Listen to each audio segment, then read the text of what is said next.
can I just talk? Is that okay? You know, I gotta sort of ease myself into it. You know, I've never been much of a major talker. But I like to keep things to myself. You know, it's interesting how we think we're all in on all the big planetary decisions and shit, but it's like we've been doing things wrong for so long now that it starts to just feel okay after a while. Like this is how things ought to be. There's a Greek word for that. I learned it in school. My teacher, he taught it to me, you know.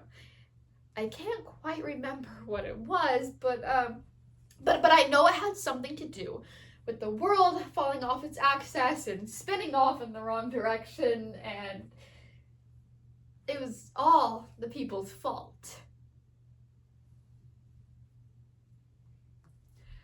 Every 9 minutes, the CPS gets a call about child sexual abuse, and 97% of the perpetrators are known to the victims. This is evident in Medea, Redux by LaBute. My teacher, he was real smart, you know. He had 2 college degrees or something like that, but he still taught at a public school. You know, I always admired that about him. I was in his first year, and it was great. He took us on all these field trips. You know, it's funny. One time my teacher, he hit on me on one of those trips at the Maritime Center. You know, it scared the shit out of me at first because I didn't really know what he was doing, but okay, I didn't know what he was doing, but you know, I was 13. That's not what you're expecting at that age.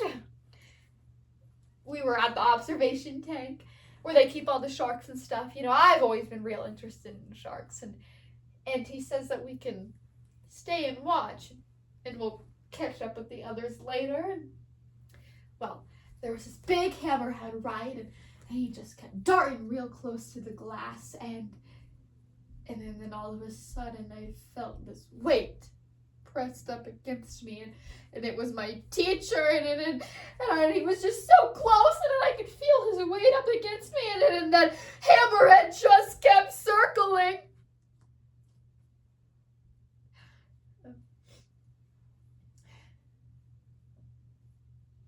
He wouldn't look at me after that. I mean, before, he was always real nice, showing me pictures and magazines. But after that trip, he wouldn't look at me. Well, one Friday rolls around, and my dad forgot to pick me up. So he takes me into his office, and we call his work, and we call home, and then an hour and a half rolls by, and he says he'll drop me off. So we get into his car, and there's this woman playing on the tape player, and it sounds just so soft and painful, and I've never heard anything like it, and I have to ask him who this is, because I just never heard anything so fragile sounding, and he says it's Billie Holiday, and that it's all he ever listens to, and I could see a smile on his face, and well, then he leaned over, and he kissed me. I mean, oh my goodness, he kissed me. And I imagine it felt like it must have back when it was first invented in the myths, when men could go to war and you could wait a lifetime for them to come back. That's how he kissed me. Well, I won't cover or elaborate much on the relationship stuff, not because it's private, well, it is, but I just don't think it much pertains to the rest. Well, then we started going out. Well, as much as a 13-year-old and a junior high teacher can go out. But we did. That's what we did. And then I know what you're thinking, that it's all my fault, or that he's some molester or something, but you really wouldn't be right about that. Either side of it.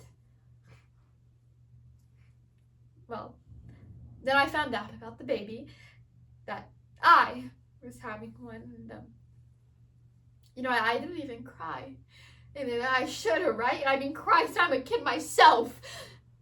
But there are times where you age a town in a few seconds. Well, then I found out, and I went straight to his place, and we discussed it, and, you know, it kind of caught me, because I didn't know what he was going to think. but he looked almost excited, and he said that he loved kids, and he couldn't imagine anything better than having his own son or something. He said that we would have to be careful, and I said I wouldn't tell anybody, and I promised I would keep our secret. We made an oath on that couch that day, and I kept it. He said that he would have to go away for a couple of weeks at the end of the summer to finish up his degree or something. And, that was hard. Because I was scared, I'm not going to admit I wasn't, because I was.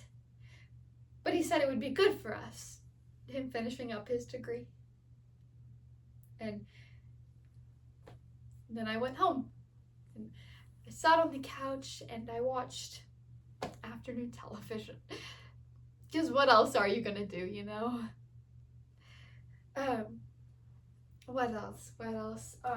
The day that I found out that he left his position, I was in the front office and I was giving them a vaccination report when the front office lady says, "Well, it's a shame about your arts and science teacher, isn't it? Well, I guess I need good teachers in Phoenix as much as anywhere else."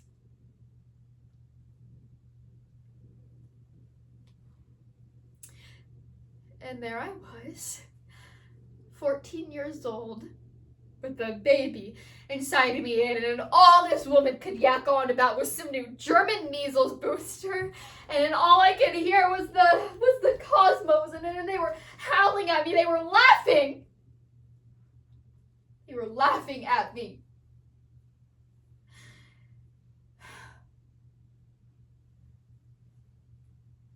Well, then I had Billy.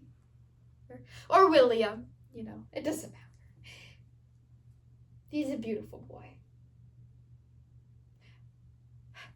Well, then a bunch of years pass, and I contact his father. Well, this was only 17 months after, so, I was only 17, and he was still scared about the whole thing, or at least I think he was. Asked me if I could understand. And I told him our secret was still safe. That I just wanted him to have sort of a relationship with Billy, So I sent him a couple of pictures, and that's how it started. The rest on Billy's 14th birthday, we rented a car and drove all the way to Phoenix. It was all discussed over letters. Said this would be the only time because, he was married and teaching in Phoenix now.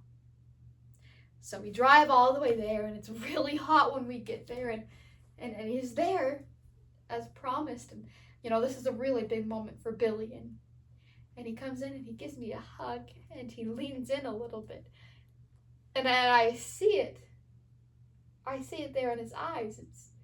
It's true. All that shit that he said years ago about loving kids is true. I see it. He loves this boy, and I see satisfaction. He's satisfied. He's satisfied that he got away with all of that years ago. Yeah. Well, then, after dinner, he says that he wants to see us one last time before we leave. Says that he have to go back to school for a science fair or something. And he promised he would be back before we left. He promised he would. And the last time I saw him, he was standing there in the doorway with a smile on his face. And he says, "Maybe it's not our fault after all. Maybe we're just human. Right?" Well, I knew Billy was in the bath. I could hear the water running, and I could hear Billie Holiday on the tape player, and I crept in. I could see the steam rising, his eyes closed. He didn't struggle, I guess the shock of it all. When the tape player hit the water, you could hear a popping sound, like a snap. And then the calm of it all, Billy kicking a few times. And then after, watching him, with his eyes open, steam rising up.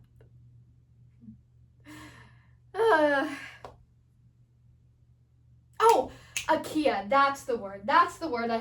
I told you I would remember it. I told you. Well, now you know what you want to know, I guess. Probably took longer than what you expected. Way longer. 14 years. And you know, there's never an answer. There never is. In my fantasy, I imagine him, you know, hands up at the sky, screaming, "Why? Why?" But there's never an answer. There never is.